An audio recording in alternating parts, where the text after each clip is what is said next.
नमस्कार दोस्तों, prudence math channel पर आपका एक बार फिर से स्वागत है। दोस्तों आज मैं आपको लेके आया हूँ परसेंटेज का अगला पार्ट, यानी कि पार्ट 7। पार्ट 6 में हमने चीनी से संबंधित प्रश्नों को पढ़ा था। बहुत ही आसान तरीके से हमने सॉल्व किया। हमारा टारगेट ये है कि परसेंटेज को बिना एक्स मान के सॉल्व करना है। तो हम उन ऐसे प्रश्नों को लेके आए जो एग्ज़ाम में कई बार पूछे जाते हैं और जिन्हें बगैर एक्स के सॉल्व करना बहुत ही मुश्किल होता था हमारे लिए। तो वही टॉपिक मैं आज आपके लिए लेके आया हूँ। चलिए स्टार्ट करते हैं दोस्तों। पहला प्रश्न आपके सामने लिखा हुआ है, नमक और पानी के एक घोल में 5% नमक है। अगर 20 लीटर पानी वाष्प हो जाता है तो नमक 15% बन जाता है। दोस्तों प्रारंभिक घोल की मात्रा ज्ञात करो, ये प्रश्न में पूछा गया है। इस तरीके से नमक और पानी से संबंधित प्रश्नों को रेशियो के माध्यम से हल करेंगे। तो चलिए दोस्तों शुरुआत करते हैं। सबसे पहले आपको रेशियो परसेंट दिया गया नमक और पानी का, तो यहाँ हम लिखेंगे नमक और पानी का जो परसेंट दिया है, परसेंट कितना है, 5% नमक है। अगर हम दोस्तों बात करेंगे, कोई वैल्यू हमेशा अपने आप में दोस्तों आपको पता होगा क्या होती है, 100% होती है। कोई वैल्यू आप लोग जानते हो, चाहे कोई किसी प्रकार का नमक और पानी का एक घोल बनता है, वो अपने आप में क्या होगा दोस्तों, 100% होता है। और उसमें कहा जाए अगर आपको 5% नमक है, अगर 5% नमक होगा तो बचा 100 में से 5 अगर घटा दोगे नमक तो कितना बचा, 95%। ये क्या होगा दोस्तों, पानी होगा। यानी कि कोई भी जो वैल्यू होती है वो हमेशा क्या होगी, अपने आप में 100 होती है। परसेंटेज वैल्यू हमेशा किस में रहती है, 100 में। तो ये आपको कहा गया 5% नमक है तो 95% दोस्तों क्या हो जाएगा, तो यहाँ से हम लिखेंगे कि 95% हो जाएगा पानी। अब इसमें आगे बताया गया है आपको, आगे इसमें बताया गया है अगर 20 लीटर पानी वाष्प हो जाता है। दोस्तों क्या हुआ, पानी 20 लीटर क्या हो जाएगा, वाष्प हो जाएगा। तो नमक कितना रह जाता है, 15% रह जाता है। तो यहाँ से हम क्या करें दोस्तों, सबसे पहले इनका रेशियो निकालने कितना होगा। तो यहाँ से हम नमक और पानी का रेशियो निकालेंगे, नमक पानी का अगर रेशियो निकालेंगे तो यहाँ से दोस्तों काटोगे 5 एकम 5, परसेंट से परसेंट कैंसिल हो जाएगा और 19 पंचे 95, कितना आ जाएगा, 1:19। ये दोस्तों क्या है, प्रारंभिक मान दिया हुआ था वाष्पित होने से पहले। ये हमारा जो मान है वो कब का है, प्रारंभिक मान है। तो हम यहाँ लिख लें दोस्तों, प्रारंभिक मान है, घोल है ये हमारा। प्रारंभिक घोल का रेशियो कितना है, 1:19। अब आपको कहा गया दोस्तों 20 लीटर पानी वाष्प हो जाता है, इसके बाद नमक कितना बन जाता है दोस्तों, 15% बन जाता है।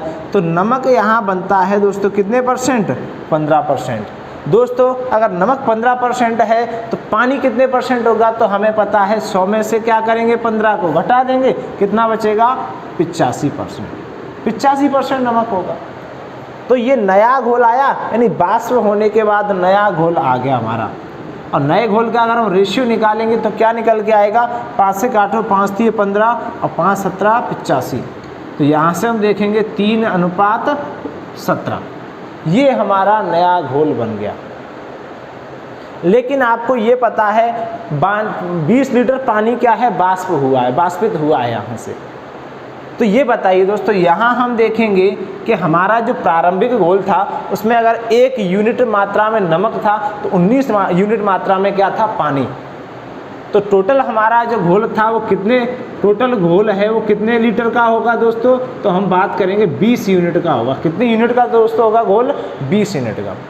ऐसे ही हम यहाँ बात करेंगे तो ये जो नया घोल है, नया घोल हमारा पानी उड़ गया तो क्या ये बताओ 20 लीटर का होगा, नहीं। तो यहाँ भी हमें क्या है, दोनों रेशियो बराबर दिए गए। कितना यूनिट दिया गया है, इन दोनों को ऐड करेंगे तो कितना हो जाएगा, 20 3 और 17। यानी कि नमक अब कितना है, 3 यूनिट नमक है और 17 यूनिट पानी है।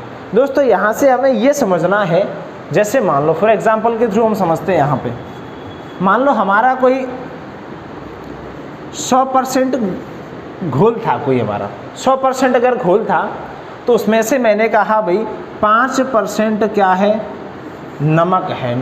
5% क्या है, नमक।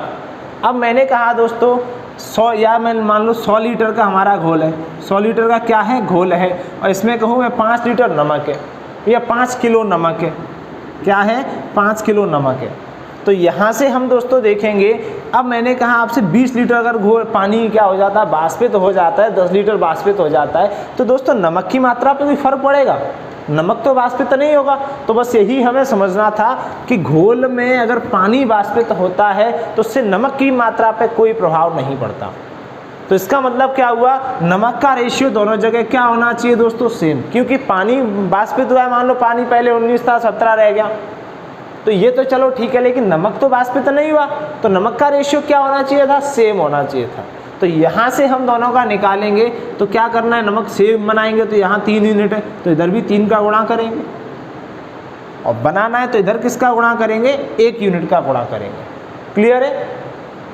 अब दोनों रेशियो बराबर कर लिए, इसमें अगर 3 का गुणा करेंगे तो यहाँ भी दोस्तों 3 का गुणा होगा, और यहाँ भी किसका गुणा होगा, 3 का।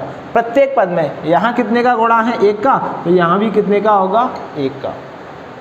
तो यहाँ से हम निकालेंगे नमक और दोनों जगह हमारा नमक का रेशियो सेम हो गया, तो यहाँ हमारा जो घोल है वो 20 यूनिट ना होते हुए अब कितना बन जाएगा, तो यहाँ से हम देखेंगे 19 3 57, कितना हो गया, 57, 3 एकम 3, तो प्रारंभिक घोल की मात्रा 3 और 57 कितना हो जाएगा दोस्तों, 60 यूनिट। कितना हो जाएगा दोस्तों, 60 यूनिट। मान लो हमारा प्रारंभिक घोल कितना था, 60 यूनिट, और यहाँ से निकालेंगे तो कितना रहेगा, 17 एकम 17 और 3 एकम 3। अब 20 लीटर पानी बाष्पित होने के बाद कितना रह गया, 20 यूनिट का हमारा घोल रह गया।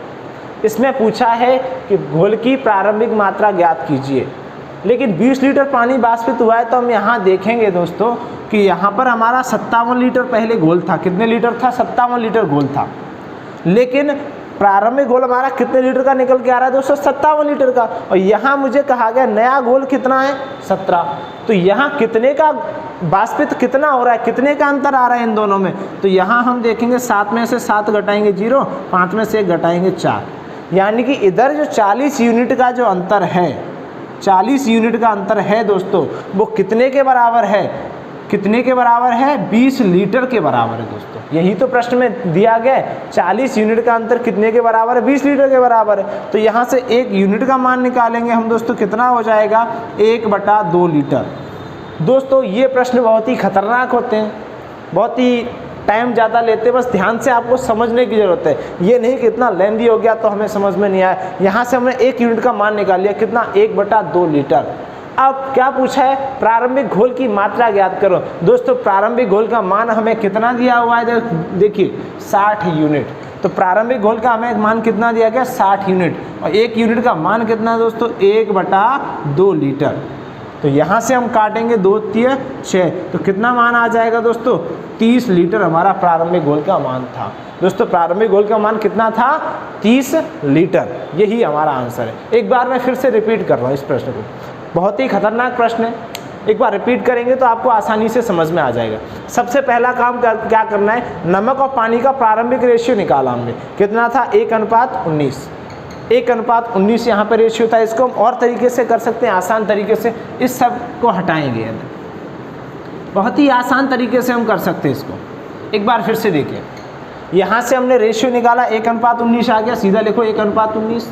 कुछ नहीं करना है आपको, फिर से आपको नया रेशियो दिया गया 3:17, तो 3:17 सिंपल है, इतना तो हम आसानी से निकाल, इसको लिखने की भी कोई ज़रूरत नहीं है। हमें पता है 5 लीटर 5% तो 95, 1:19 ये हो गया। अब हमारा घोल देख लो, हमें क्या नमक दोनों बराबर करना है, नमक तो दोनों जगह बराबर है, पानी तो कुछ हुआ नहीं। तो यहाँ से हम नमक की मात्रा निकालेंगे तो सीधी बात है, पूरे में क्या करेंगे, पूरी इक्वेशन में 3 का गुणा करेंगे, तो 3 का गुणा कर दोगे तो यहाँ से हमारी वैल्यू कितनी निकल के आ जाएगी, 19 3 57, और 3 एकम 3 कितना हो जाएगा, 60 यूनिट। घोल कितना हो गया, 60 यूनिट। ऐसे हम यहाँ निकालेंगे तो 3 और 3 बराबर हो गया, इसमें अंतर गुणा करने की कोई ज़रूरत है, कोई ज़रूरत नहीं है। तो यहाँ से हम देखेंगे कितना हो जाएगा, 20 यूनिट। अब आपको बताया गया है कि पानी पहले कितना था, 57 लीटर, 57 यूनिट पानी था, अब कितना रह गया, 17। तो 57 में 17 का अंतर निकाल लो, वो कितना आएगा, 40, और 40 यूनिट का ही मान कितना है हमारा, 20। तो 1 यूनिट का मान यहाँ से निकल के आ जाएगा, कितना आ जाएगा, 1/2। अब या तो प्रारंभिक घोल की मात्रा पूछेगा तो इसमें गुणा कर देना है, नए घोल की मात्रा पूछेगा तो इसमें गुणा कर देना है। नए घोल की मात्रा दोस्तों कितना बचेगी, 10 लीटर। यही हमारा आंसर होगा। चलिए अगले प्रश्न की ओर देखते हैं आगे चलिए दोस्तों, अगला प्रश्न आपके सामने लिखा हुआ है 12 लीटर एसिड और पानी के मिश्रण में 30% एसिड है। एसिड को 40% करने के लिए कितने लीटर पानी निकालना पड़ेगा। दोस्तों उसी तरीके का प्रश्न है, बस उसमें आपको वाष्प निकालने का मान दिया हुआ था, इसमें हमको कितना निकालना पड़ेगा वो निकालना है। सेम यहाँ से करेंगे तो बहुत ही शॉर्ट तरीके से करेंगे। वो एसिड और पानी का मिश्रण दिया हो गया, कितना एसिड और वाटर का मिश्रण है, कितना है 30% है, तो 30% एसिड है दोस्तों, पानी कितना हो जाएगा 70% हो जाएगा। यहाँ से दोनों का रेशियो निकालेंगे एसिड और वाटर का, तो कितना आ जाएगा, तो यहाँ से निकालेंगे दोस्तों 3:7 हो जाएगा, क्योंकि 0 से 0 कट जाएगा। 3:7 रेशियो हो गया एसिड और वाटर का। अब कहा गया एसिड को कितना करना है, 40% करना है दोस्तों। एसिड को 40% करेंगे तो पानी कितना हो जाएगा दोस्तों 60%। तो यहाँ से 0 0 कट जाएगा, 2 दूनी 4, 2 3 6, रेशियो कितना निकल के आएगा 2:3। दोस्तों सिंपल सा फंडा है, आपको प्रश्न में ये देखना है कि निकालने के लिए क्या कहा गया है। हमें निकालने के लिए कहा गया पानी निकालने के लिए कहा गया है, तो ऐसे प्रश्नों के लिए जो निकालने के लिए कहा जाए उससे हम छोड़ देते हैं। अब जो समान है यानी कि एसिड तो बराबर रहेगा, इसमें एसिड में कोई अंतर नहीं आएगा, तो यहाँ से हम देखेंगे एसिड और प्रारंभिक घोल और नए घोल में दोनों का अंतर चेंज है, इन दोनों को क्या करना है बराबर करना है। तो यहाँ से हम क्या करेंगे, बराबर करने के लिए इसमें 2 का गुणा कर देंगे, इसको बराबर करना है तो इसमें 3 का गुणा कर देंगे, तो प्रत्येक में 2 का गुणा करेंगे। तो यहाँ से दोस्तों कितना हो जाएगा 7 दूनी 14 और 3 दूनी 6। नया जो प्रारंभिक घोल है वो कितने यूनिट का हो जाएगा, 20 यूनिट का हो जाएगा। ऐसे इसमें निकालेंगे तो ये कितना हो जाएगा 6, और यहाँ कितना हो जाएगा 3 का गुणा करेंगे 9 हो जाएगा। तो 6 और 9 दोस्तों कितना हो गया, नया घोल कितने का हो जाएगा 15 यूनिट का हो जाएगा। इसे हम बहुत ही कम समय में सॉल्व कर पाएंगे। देखिए किस तरीके से आपको ये पता चल गया। अब प्रश्न में कहा गया घोल कितने लीटर का था, 12 लीटर का, जबकि प्रारंभिक घोल हमें कितने लीटर का दे रखा है 20 लीटर का, क्योंकि हमें लिखने की जरूरत नहीं है, हमें पता है पहले जो रेशियो दिया जाता है वही हमारा प्रारंभिक घोल होता है। तो 20 यूनिट का मान कितने के बराबर है दोस्तों, तो यहाँ हम लिखेंगे 20 यूनिट बराबर, 20 यूनिट बराबर कितना है 12 लीटर। तो 1 यूनिट का मान निकालोगे दोस्तों कितना हो जाएगा 12/20 निकालोगे, 4 × 12 4 × 5 20, 3/5 लीटर। 1 यूनिट का मान कितना है दोस्तों 4/5 लीटर, 3/5 लीटर। पूछा क्या कितना पानी निकालना पड़ेगा। दोस्तों ध्यान से समझना है, पहले कितना था 20 यूनिट मान, अब पानी निकलने के बाद ही तो हो गया 15 यूनिट, तो अंतर कितने का आया दोनों में, कितना पानी इस क्वेश्चन के हिसाब से कितना पानी निकला 5 लीटर, यानी 5 यूनिट क्वेश्चन के हिसाब से पानी निकला। क्वेश्चन के हिसाब से कितने यूनिट पानी निकला 5 यूनिट, लेकिन रियल में 1 यूनिट का मान कितना है 3/5। तो यहाँ यूनिट की जगह क्या रखेंगे 5 × 3/5। तो दोस्तों यहाँ से कितने लीटर निकल के आएगा 3 लीटर पानी निकालना पड़ेगा। तो देखो बहुत ही आसानी से हम लोग सॉल्व कर पाए। आगे प्रश्नों को सॉल्व करेंगे तो बहुत ही धीरे धीरे हम क्या करते हैं रूटीन में आएंगे तो हमें प्रश्नों को समझ में आने लगते हैं। चलिए अगले प्रश्न की ओर देखते हैं। लिखिए आगे, देखिए दोस्तों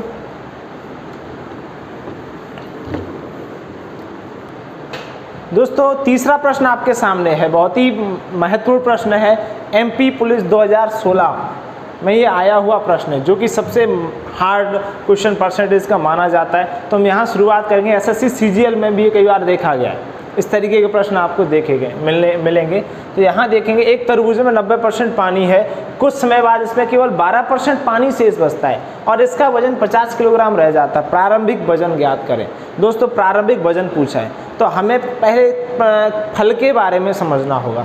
मैं कहूँगा दोस्तों किसी फल की हम बात करते हैं, कोई एक फल है तो फल में दोस्तों क्या क्या होता है। एक तो आपको पता होगा फल में गूदा होता है, गूदा जानते हो, पल्प बोलते हैं, इसे क्या बोलते हैं पल्प। पल्प माने होता है गूदा। फल में 2 ही होता है, एक तो उसका गूदा होता है और दूसरा किसकी मात्रा होती है, पानी की मात्रा होती है, वाटर की मात्रा होती है।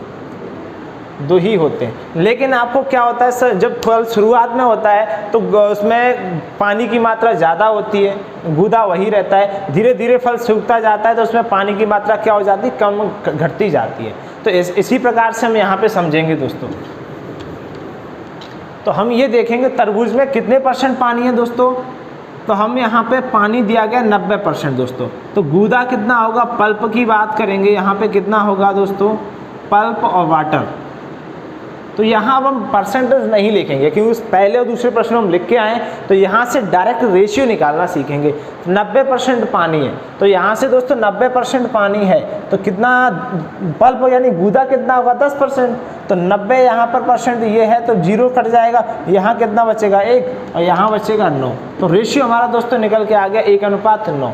किस तरीके से 90% पानी, वाटर कितना है 90%, और गूदा कितना है, गूदा है हमारा 10%, तो यहाँ से 0 कट जाएगा, परसेंट से परसेंट कैंसिल हो जाएगा ये, तो कितना आ गया 1:9 हमारा रेशियो आ गया। अब आपको कहा गया कुछ समय बाद इसमें 12% पानी शेष बचता है।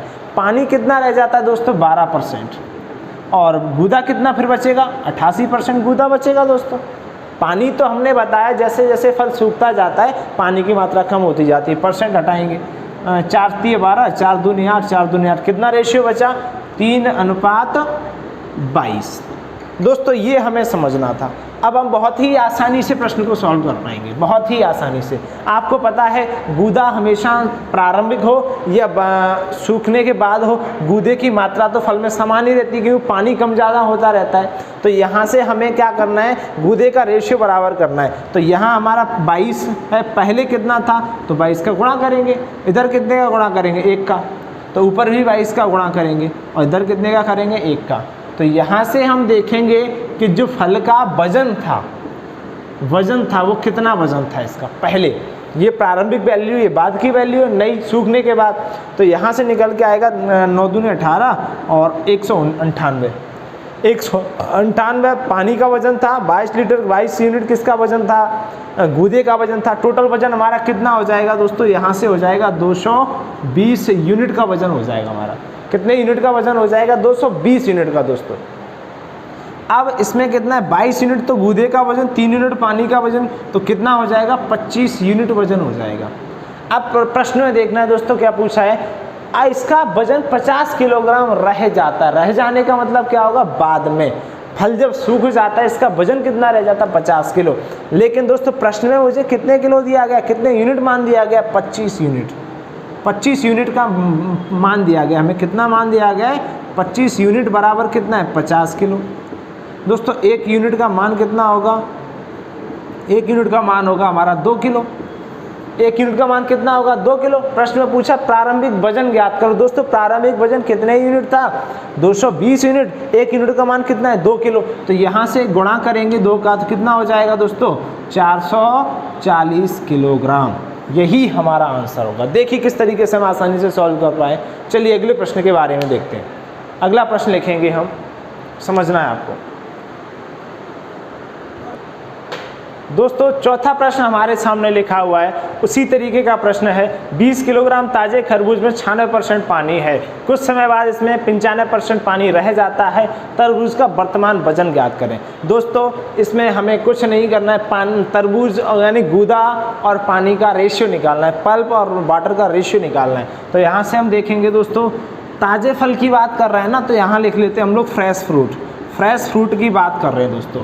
फ्रेश फ्रूट में पल्प और वाटर का अगर रेशियो निकालना है, डायरेक्ट परसेंटेज पे नहीं जाना है। 96% पानी है तो दोस्तों पल्प कितना होगा 4%। तो यहाँ लिखो 4 और 96, काटोगे 24, 4 एकम 4, तो यहाँ आ जाएगा 1:24। रेशियो कितना आ गया दोस्तों 1:24। अब कह रहा है कुछ समय बाद, यानी कि कैसा हो जाएगा, ड्राई फ्रूट हो जाएगा। कैसा फ्रूट हो जाएगा, ड्राई फ्रूट हो जाएगा दोस्तों, यानी फल सूख जाएगा। अब उसमें कितना पानी रह जाता है 95% पानी रह जाता है। तो यहाँ से दोस्तों पानी अगर 95 है तो पल्प कितना रह जाएगा 5। तो यहाँ से रेशियो निकालोगे 1:19 आ जाएगा। कितना आ जाएगा 1:19। दोस्तों इसमें हमें पहले से ही हमें पता है गूदा चाहे सूख जाए या ताज़ा फल हो, कैसा भी गूदा दोनों में समान ही रहता है। तो यहाँ गूदा की वैल्यू क्या है, दोनों बराबर हैं, तो इसमें मुझे बराबर करने की कोई आवश्यकता नहीं है। यहाँ इसका वेट कितना होगा 25 यूनिट और यहाँ इसका वेट कितना होगा 20 यूनिट दोस्तों। अब प्रश्न में क्या कहा है, 20 किलो ताज़े खरबूज में, ताज़े खरबूज का वजन कितना है 20 किलो, जबकि हमारा कितना निकल के आ रहा है 25 यूनिट। तो इसका मतलब क्या होगा 25 यूनिट बराबर कितना है 20 kg। कितना होगा 20 kg। तो 1 यूनिट का मान निकालोगे यहाँ से, तो 20/25 kg। तो निकालोगे 5 चौके 20, 55 25, कितना हो जाएगा 4/5 kg। 1 यूनिट का मान हो गया। प्रश्न में क्या पूछा है, तरबूज का वर्तमान वजन, वर्तमान मतलब सूखने के बाद ही तो वर्तमान होगा, तो 20 यूनिट दिया है, 1 यूनिट का मान कितना 4/5, तो गुणा कर दो 4/5 का, 5 चौके 20, 4 चौके 16 किलो, वर्तमान वजन कितना हो जाएगा दोस्तों।